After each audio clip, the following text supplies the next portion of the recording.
यसरी घरो लागेको छ आज 2-3टा सानो नील गाई वन गाई कति राम्रो आउँछ।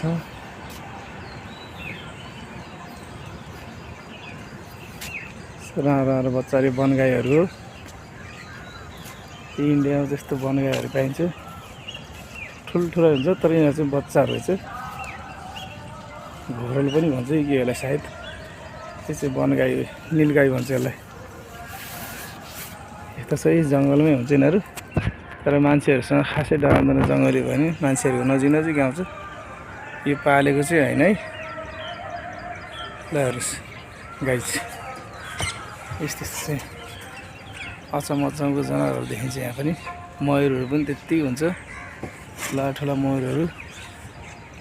यो चाहिँ हाम्रो नजिक आउँछ खानको लागि बिचरा। हामीले फालेको त्यो कचडा खानाहरू खानलाई, अन्त फ्रुटको छिल्काहरू खान्छ। अनि यस्तै घाँसहरू खान्छ यिनीहरूले। त्यसैलाई चाहिँ कहाँबाट आएछ आज तिनवटा नजिकै तिनवटा आएछ वन गाई। कसैको त पुच्छर पनि काटिरहेछ।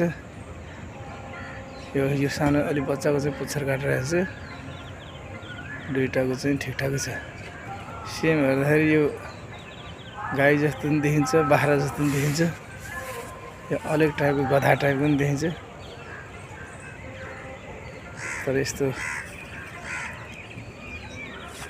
छ यिनीहरू।